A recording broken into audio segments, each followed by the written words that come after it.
On week 23, and we are on vocab day 2. The 3 words that we were introduced to yesterday, just as a reminder, are right up here. They are conditions, humane, and then that antonym inhumane. I want you to think for a moment, if you were going to write a story about an elephant that lives in a small dirty pen in a zoo, what word might you use? And how might you use it? If you have someone next to you, you can turn and talk or think to yourself. You can use this sentence frame right here to complete your thought.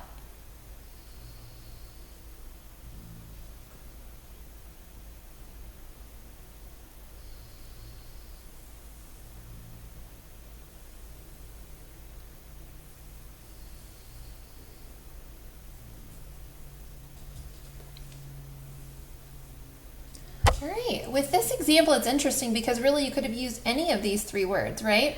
You could have described the living conditions of the elephant. Maybe you said that the treatment, that a few things could change to make it a little more humane. Or you could say right now, based on what you've read, that, living in a small dirty pen is rather inhumane. So you could have used any of these 3 words to describe the situation or the conditions actually in this story. We are going to think for a few minutes. We're going to look at a couple examples, and I want you to decide if this is an example of humane treatment or inhumane. Take a look at the first example. The cat has a soft, warm bed, nutritious food, and toys to play with. Are the cat's living conditions humane or inhumane?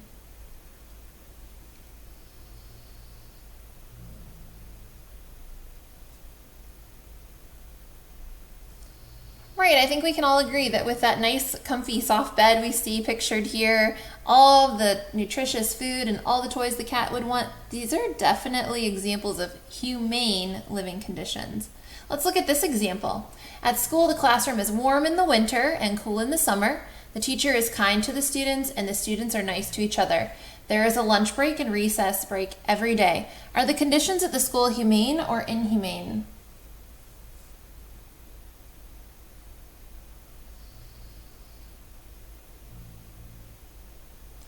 Right, if I were responding to this prompt, I might say something like, the conditions at the school are humane because the children are getting along, the teacher is friendly, and the school is kept at the right temperature. Let's look at the last example. At the farm, the horse works from dawn to dusk in the hot sun, meaning from early in the morning till late at night. It gets only enough food and water to keep it alive, and no one brushes its coat. Are the horse's living conditions humane or inhumane?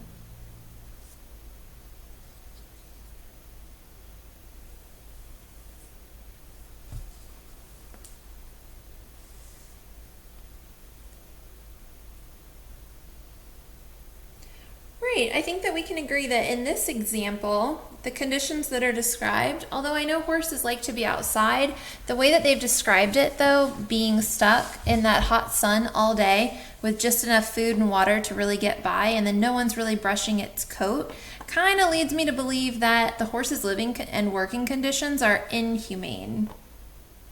That wraps up day 2. We'll see you back tomorrow for day 3.